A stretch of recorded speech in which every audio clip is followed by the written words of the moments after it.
I've done one of these videos where I discuss the first episode of Attack on Titan and how that related to history, but when I watched 86, it got my historian senses tingling, so I had to talk about it. So today, I'm going to briefly cover the use of dehumanization in 86, and then talk about the historical significance of dehumanization in the real world. If you haven't seen the first episode yet, you should still be able to watch this video without spoilers beyond the basic synopsis of the show. 86 takes place in the Republic of San Magnolia, a nation consisting of 85 territories, which live in a relative utopia. A place full of elites who seem to all have white hair and live as carefree as possible. Despite this, there's a pretty big issue going on right now, and that's that San Magnolia is actually at war with something called the Giadian Empire. This empire developed something called the Legion, a series of autonomous robots which go into battle instead of human lives, and this meant that the empire was safe while the Republic was still losing soldiers. Faced with this problem, the Republic would go on to create their own self-piloting drones, which would eventually lead to a war without casualties.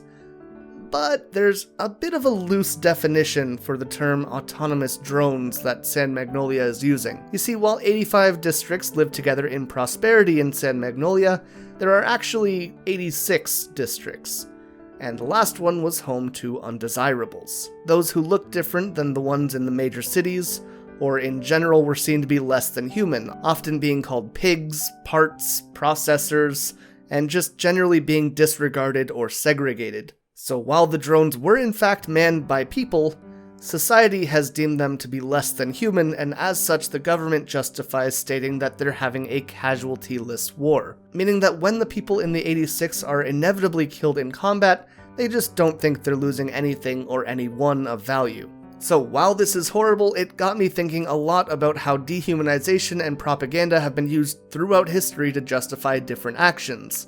My own focus of study in university was heavily focused around the World Wars, and I think it's pretty simple to jump to the obvious topics there, but I'll also try to focus on different areas and time periods where this sort of thing was also taking place. Hint, it happens just about everywhere and just about all the time in history. I'm going to avoid super modern examples because I don't want this to get too political. Also, heads up, we're going to talk about a lot of racism ahead, so yeah, but on that note, this video will likely get demonetized as it covers some heavy themes, so if you do like this kind of video, it would be amazing if you could check out the links in the description to my Patreon to support the channel a little bit and help these coming out. Also, hitting like and subscribe as well as joining my Discord helps to ensure that if YouTube does bury a video like this, you can still get notified in some way.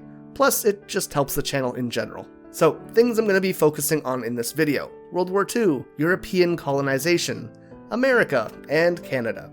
But first, let's talk about what dehumanization is. Dehumanization is the use of language, imagery, rhetoric, and general propaganda to take a person or group of people's sense of humanity away from them within a society, robbing them of human traits or attaching stereotypes to them which can be used to act as identifiers, or to attribute them to being similar to criminals, animals, or other things which might be seen as less than a common person. It can even be as simple as pushing a label on a group, calling them animals, garbage, or undesirables. That's basically a bloated way to explain that dehumanization is the act of taking away someone's humanity, be it on a social or legal level. The most obvious and direct example can be found when you look at Germany leading into and going through the Second World War. After the First World War, Germany was essentially tasked with paying off a massive debt, leading into the eventual inflation of German money, literally to the point in 1923 where a single US dollar was worth about 4.2 trillion German marks. Money was essentially so useless that it would be used to keep fires going, used as insulation, or blocks of it would be given to children to use as toys. And you gotta remember, World War I was a mess. It wasn't so much about being in the right or being in the wrong, it was more about which side of the web of alliances a nation found themselves on. So many people in Germany believed that they were the only ones being punished for a war which wasn't really their fault. The country was effectively in ruins, and people were looking for two things. Firstly, someone to blame for their misfortune because it wasn't their fault, right? And secondly, some kind of answer to their problems. Then came along this shitty painter with a funny mustache, Adolf Hitler, a man who would eventually become chancellor, and who unironically did assist in alleviating a lot of the issues plaguing Germany at the time. Not really solving them, but definitely stopping the bleeding. That said, he obviously had a negative aspect to him too, in creating a scapegoat, someone to pin all of Germany's hardship on. It wasn't the German people's fault, no, they were perfect, they were Aryan. Instead, it was Jewish people, gypsies, black people, and any other undesirable group that was, quote, polluting Germany at the time.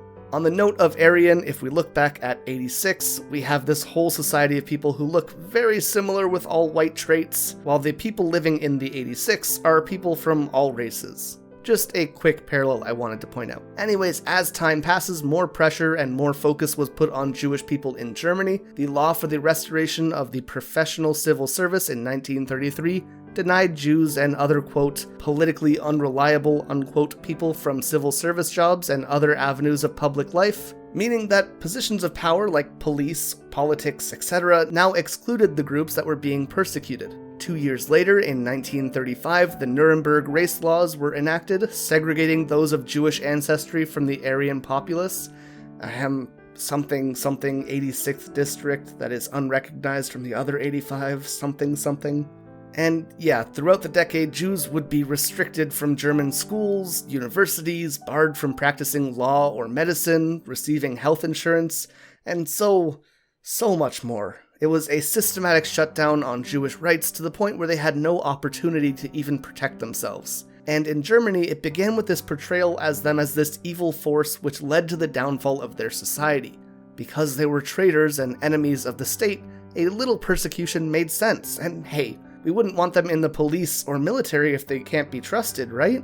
And maybe we could take a little bit more, and a little bit more, and a little bit more, all the while having a slew of propaganda being created to dehumanize them to the point where other members of German society wouldn't bat an eye, obviously all culminating in the Holocaust. If you have some questions about how this could have happened, or how people could have allowed this to happen, I recommend checking out these two books that I read in university, one being Ordinary Men by Christopher R. Browning, and the other being Hitler's Willing Executioners by Daniel Jonah Goldhagen.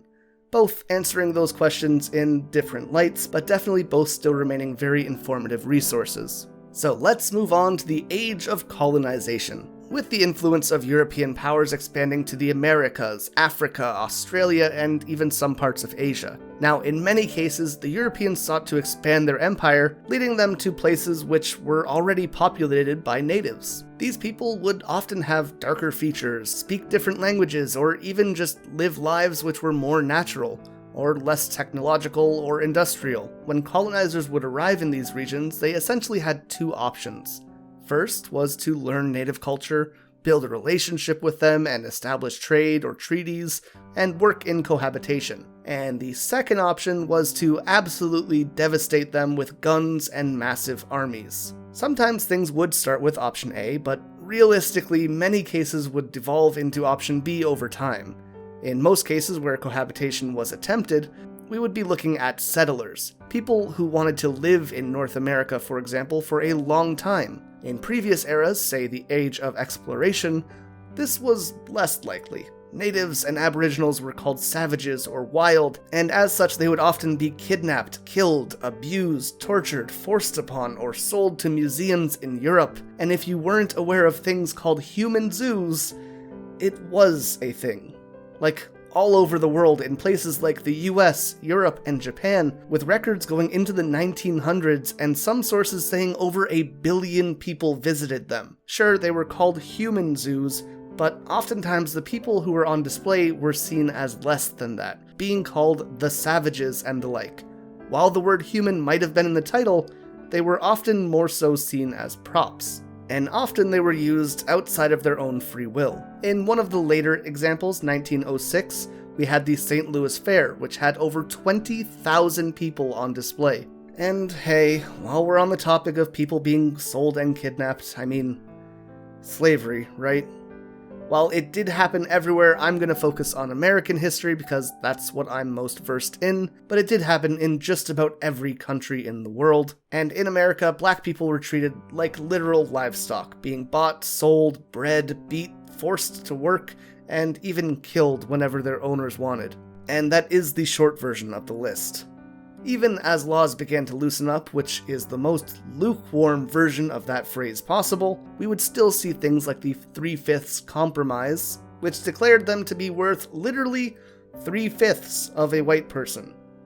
Similarly to the savage title attributed to natives, this would also be a title sometimes given to black people to dehumanize them or to make them considered lesser. Furthermore, as Europeans tended to have a view of Africa which centered more around the idea of wilderness and the wild, it wouldn't be uncommon for more animalistic terms to be attributed to black people than natives might have, and this would also solidify them as something that was meant to be owned or bought, like a pet, which unfortunately is how they were sometimes seen. The most common examples of titles being attributed to black people would obviously be things like bitch, monkey, or the N-word, all of which were directly being used to make them seem lesser or not human. They were meant to devalue a human life to the point where it could become socially acceptable to own, abuse, or sell them. Finally, as I'm a Canadian, let's talk about Canadian dehumanization.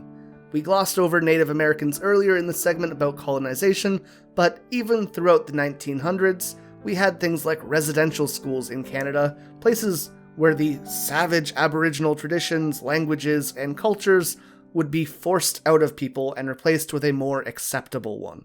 With the last one closing down in 1996, meaning most of my audience was alive for that. Again, by devaluing their culture, it was considered to be okay to replace it with another one. Now, I don't want to double dip on the Aboriginal topic all that much though, because it's pretty in line with what I've already covered. But I did want to take this chance to talk about Asians in Canada. In the late 1800s, there was a huge racism problem when it came to Asians, specifically though Chinese people. Many Chinese people would have immigrated to West Canada for work in the 1850s, and increasing as it went into the 1870s. This started with things like gold mine labor, and then moved to things like helping on the Canadian Pacific Railway, to working on farms, to logging operations, etc. On the whole though, most of the work which they did was particularly dangerous, and at the best of times, pretty abusive. In 1885, after the completion of the railway, many Canadians began becoming increasingly critical of Chinese immigrants,